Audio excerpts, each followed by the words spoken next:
pueden tener dominio sobre un hijo de Dios. Dios nos ha hecho reyes y sacerdotes. Y la Biblia dice, mas a Dios gracias, el cual nos lleva siempre en triunfo en Cristo Jesús. Pero no puede haber dominio ni reinado en esta vida hasta que nos sometamos a la autoridad que Dios ha puesto sobre nosotros.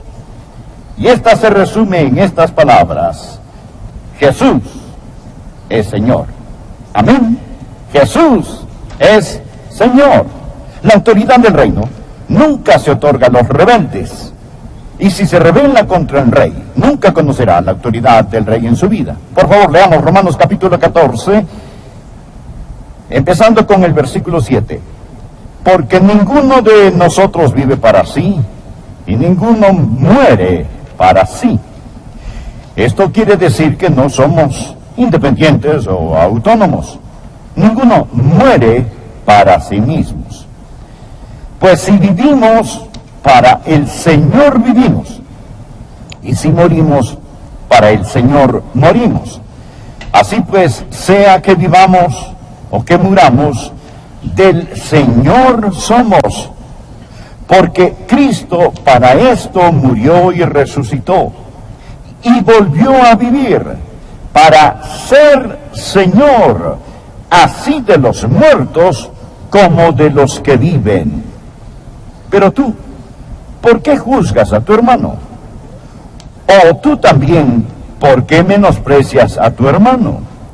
Porque todos compareceremos ante el tribunal de Cristo, porque escrito está: vivo yo, dice el Señor, que ante mí se doblará toda rodilla, y toda lengua confesará a Dios, de manera que cada uno de nosotros dará a Dios cuenta de sí. Lo que había pasado es esto: en la iglesia de Roma, los creyentes habían empezado a juzgarse entre sí. Estaban criticándose acerca de cosas donde habían opiniones válidas y diferentes, acerca de días, dietas, conductas particulares. Y lo que el apóstol Pablo dijo en este capítulo que habla acerca de estas cosas que son dudosas fue lo siguiente: por favor, quiten su mirada de los demás, dejen de juzgar, dejen de criticarse entre sí.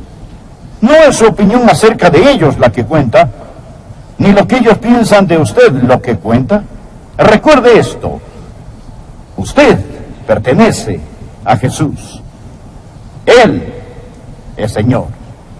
Él es Señor. Es por eso que Él lo puso en medio de este pasaje. Una de las peores cosas que podría pasar en una iglesia es que quitemos nuestra mirada de Jesús y la pongamos en los demás. Amén. Jesús es Señor. Si vivimos o si morimos, pertenecemos a Jesucristo, porque Él murió y resucitó de nuevo, y por eso Él es Señor. ¿Qué significa la palabra Señor?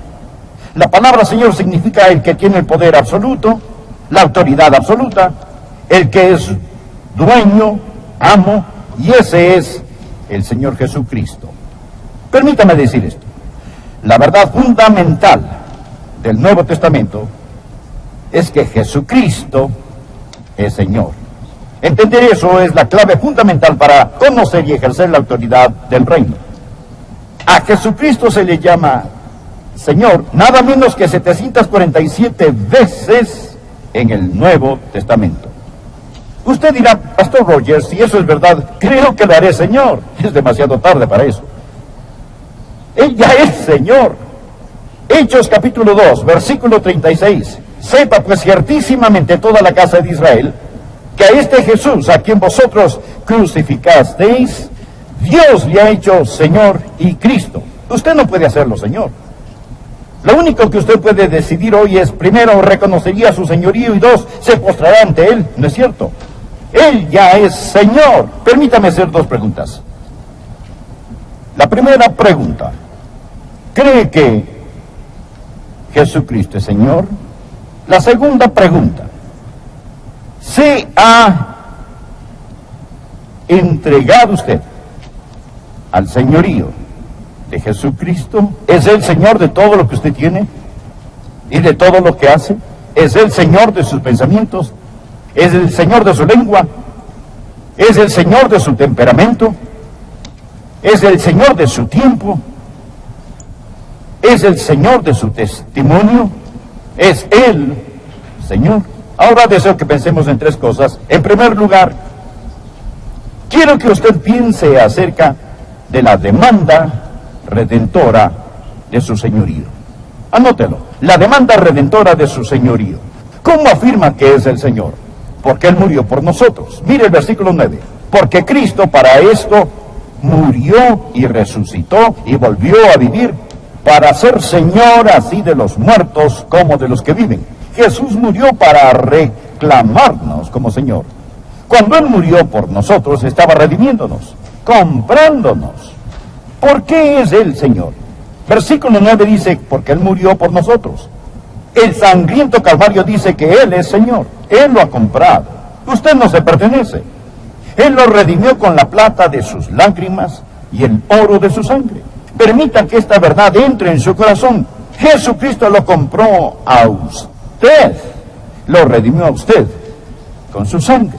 Y usted no tiene ningún derecho. Escuche, no tiene ningún derecho en lo absoluto de hacerse llamar cristiano si Jesucristo no es Señor de su vida.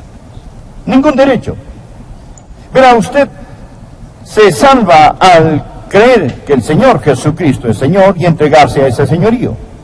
Romanos 10, versículos 9 y 10. Que si confesares con tu boca que Jesús es el Señor, y creyeres en tu corazón que Dios le levantó de los muertos, serás salvo. Porque con el corazón se cree para justicia, pero con la boca se confiesa para salvación. Hoy escuchamos tanto acerca de recibir a Cristo como su Salvador. ¿Sabía que eso no es lenguaje neotestamentario? La Biblia no habla acerca de recibir a Cristo como su Salvador. Él es Salvador. Usted recibe a Cristo, quien es también Señor. La Biblia dice, cree en el Señor Jesucristo y será salvo. Usted dirá, ¿cuál es la diferencia? Bien, cuando Joyce y yo nos casamos fue un día maravilloso. Suponga que el predicador me hubiera preguntado, ¿toma a Joyce como su legítima esposa? Imagínese que hubiera respondido, la tomo como servicio doméstico. Tengo la vaga impresión de que no me hubiera casado. Tomo a Joyce, es decir, todo lo que ella es. Verá, yo le dije a ella y a ese predicador, sí, la tomo. Y he pasado varios años aprendiendo lo que hice. Ahora, yo di todo mi ser a todo su ser. No entendía de qué se trataba el matrimonio, aún estoy aprendiendo de qué se trata. Cuando di mi corazón a Jesús, no entendía de qué se trataba todo, pero yo no me entregué con los dedos cruzados a mis espaldas. Yo di todo lo que conocía de mi ser a todo lo que conocía de Jesús. Yo le dije sí, a Él. Yo tomé a Jesús y usted también debe hacerlo. Él es Señor. Se lo digo de corazón. Escúcheme. No crea que la salvación es como una línea de la cafetería donde usted dice, hoy tomaré un poco de salvación, pero nada de señorío, gracias. Jesucristo es Señor. Que si confesares con tu boca que Jesús es el Señor y creyeres en tu corazón que Dios le levantó de los muertos, serás salvo. Y usted no puede tener lo que Él da a menos que acepte quién es Él. Él es Señor. Ahora, amigo, uno de los más grandes predicadores ha sido Carlos Haddon Spurgeon. Vale la pena escuchar lo que él dijo. Si el converso declara que él conoce la voluntad del Señor, pero no le presta atención, es su deber asegurarle que no es salvo. No piensen que el Evangelio es magnificado o Dios es glorificado al ir a los mundanos y decirles que se pueden salvar en ese momento simplemente al aceptar a Cristo como su Salvador, mientras están casados a sus ídolos con sus corazones y sus corazones aún están enamorados del pecado. Si hago eso, les digo una mentira, pervierto el Evangelio, insulto a Cristo, convierto la gracia de Dios en lascivia. No es Cristo y, es Cristo o. Ahora, ¿por qué? ¿Por qué Él murió por nosotros? Para reclamarnos como Señor.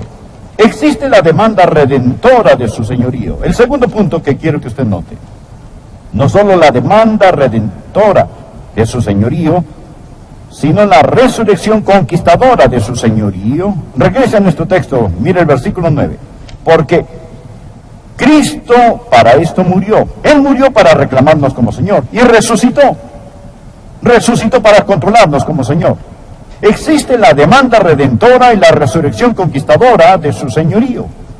Él mostró ser Señor, el Hijo de Dios por medio del poder de la resurrección de los muertos. Cuando murió, se entregó por nosotros. Pero cuando resucitó, Él se entregó a nosotros. Y ahora vive en nosotros como Señor. ¿Qué significa eso para usted? Uno, significa su sumisión completa. No puede haber ningún otro en su vida. Ninguno puede servir a dos señores. Jesús no será rey en su tiempo extra, un rey de media jornada con un dúplex de trono. Significa que usted solo se compromete con Jesucristo. Alguien dijo, Él debe ser Señor de todos y va a ser Señor del todo. Segundo, significa que Él es dueño de todo lo que usted posee. Cuando un hombre posee un esclavo, posee todo lo que el esclavo posee. Y somos esclavos de Jesucristo. De paso, he notado que lo que un hombre hace con sus posesiones es una buena indicación si Jesucristo es o no Señor de su vida. Usted dirá, Él es Señor de mi vida, yo le doy el 10%. Entonces Él no es Señor del 90%. Amigo, Él es Señor de todo. Él no posee el 10%. Él posee todo lo que usted tiene. Cuando usted trae su diezmo a la casa de Dios, cuando usted da lo que Dios le ha puesto en su corazón, eso es solo una expresión tangible del hecho de que Él lo posee todo. ¿Sabe qué es lo que dice cuando usted da? Usted dice, Señor, esta ofrenda es una expresión tangible, visible de mi rendición total a ti. Este regalo representa mi inteligencia, representa mi sudor, representa mi habilidad, representa mi tiempo, mi intelecto. Eso fue lo que requirió conseguirlo, y cuando lo doy, cuando te lo devuelvo, solo representa que todo pertenece a ti y que yo soy tu administrador. Por eso, que Jesucristo viva para controlarlo significa obediencia indisputable. Jesús hizo una pregunta pertinente en el capítulo 6 de Lucas, versículo 46. ¿Por qué me llamáis Señor, Señor, y no hacéis lo que yo digo? Eso es una contradicción de términos. Debemos entregar al Señor Jesucristo nuestra lectura, nuestra recreación, nuestro tiempo, nuestros amigos, nuestra vacación. Todo lo que hacemos debe estar bajo su control. Usted dirá, Pastor Rogers, acaba de arruinar mi vida. Es decir, me acaba de excluir, no puedo ser yo mismo. Eso es terrible. ¿Quién sabe qué me hará si digo eso? Me arruinará. Escúcheme, escúcheme. Él quiere para usted lo que usted querría para sí, si tuviera la suficiente inteligencia para quererlo. Bien, aquí tenemos el tercer y último punto que quiero que vea. No solo existe la demanda redentora de su señorío y la resurrección conquistadora, sino también debe haber la confesión real de su señorío. Pablo continúa diciendo en este capítulo que llegará el día cuando todos nos arrodillaremos y confesaremos que es Señor. El verso 11, porque escrito está, vivo yo, dice el Señor, que ante mí se doblará toda rodilla y toda lengua confesará a Dios. Usted confesará a Cristo como Señor. Verá, si no lo hace en este mundo, lo hará en otro mundo. Ponga en su margen Filipenses 2, versículos del 9 al 11. Me fascina esto. Habla de Jesús, que dejó el cielo, caminó las polvorientas playas de Galilea, colgó en agonía en una cruz. El versículo 9 dice, por lo cual, escuche esto, Dios también le exaltó hasta lo sumo y le dio un nombre que sobre todo nombre, para que en el nombre de Jesús se doble toda rodilla de los que están en los cielos, está hablando de los ángeles, y en la tierra, estos son los humanos, y debajo de la tierra, estos son el diablo y los demonios, y toda lengua confiese que Jesucristo es el Señor, para gloria de Dios Padre. Esos, mas un día lo confesarán como Señor. Los santos de todas las edades se arrodillarán ante Jesucristo. Noé dirá: Jesús es Señor. Moisés dirá: Jesús es Señor.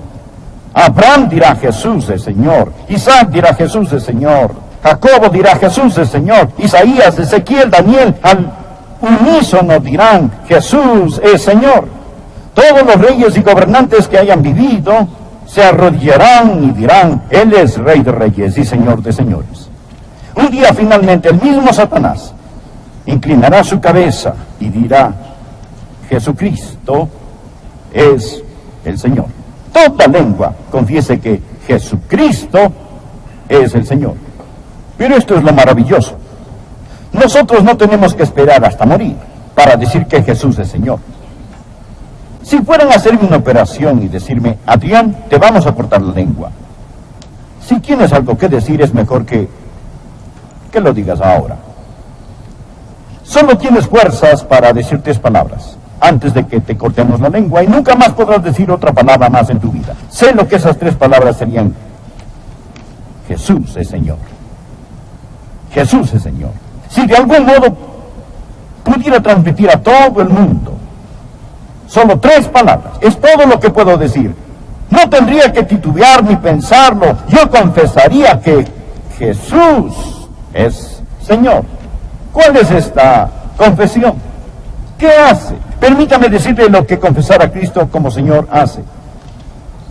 No solo sella la salvación, pero escúcheme muy atentamente. La confesión del señorío de Cristo conquistará a Satanás. Satanás no quiere que lo diga y que lo crea. Cristo es Señor. La confesión y la conquista están entrelazados. Repítalo cuando Satanás lo acosa: yo soy de mi Señor y Él es mío, pertenezco a Jesucristo. Satanás: Cristo es Señor en mi vida. Conquista a Satanás. Le diré qué más hace. Consuela a los santos. Confirma a los santos. Cuando usted hace un hábito de confesar el señorío de Cristo, ayudará a que su fe crezca. La confesión fortalece.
Fortalece la fe, y la fe fortalece la confesión. Usted empieza a hacer algo recíproco. Verá, entre más afirmamos algo a otros, más echa raíz en nosotros. No solo le ayudará para que su fe como santo crezca, sino que le ayudará para que su amor por el Señor Jesús crezca. Nosotros hablamos acerca de las cosas que amamos, y las cosas de las cuales hablamos tenemos que amar. Le diré qué más hará. No solo conquista a Satanás y da consuelo a los santos, sino que redarguye a los pecadores cuando declara que Jesucristo es Señor. ¿Sabe cuál es el problema con muchos de nosotros hoy?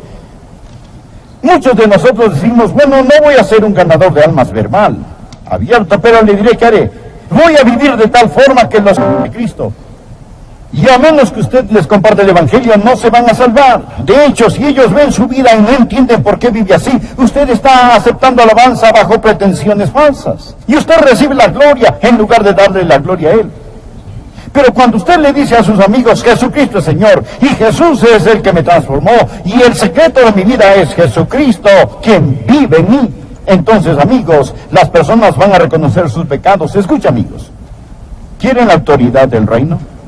¿Le gustaría que Dios vierta su vida y su fuerza en usted? Permítame decirle que la autoridad del reino no es para los rebeldes. Usted nunca será sobre hasta que esté bajo autoridad. Usted debe estar bajo el señorío absoluto de Jesucristo. Y no se avergüence de este, ni le tenga miedo. Uno de estos días toda lengua confesará, toda rodilla se doblará y confesará. ¿No cree que ya es tiempo que lo confesemos? Escuche, amigo. ¿No cree que ya es tiempo ahora mismo que tengamos un servicio de coronación? En este momento, en su corazón y en su vida, doble su rodilla y diga que Jesucristo es Señor.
En todo corazón y en toda vida humana existe un trono. Si el yo está en el trono, Cristo está en la cruz. Si el yo está en la cruz, Cristo está en el trono. ¿No le gustaría tener un servicio de coronación y decir, Jesucristo es Señor de mi vida? Y entonces, amigo, cuando usted se enferme y llegue la hora de morir, cuando las aguas de la muerte mojen sus pies, ¿no sería maravilloso decir Jesucristo es Señor? Y cuando suene la trompeta y las tumbas entreguen los muertos y los cielos se abran y el Señor Jesús descienda en toda su gloria, ¿no sería maravilloso levantarse en la resurrección y decir Jesucristo es Señor? Y cuando los redimidos de todas las edades estemos juntos alrededor de ese trono y los ángeles, los principados y los poderes se postren ante Él, ¿no sería maravilloso? ¿No sería maravilloso unirse a todos esos redimidos y mirar al que tiene las manos con la cicatriz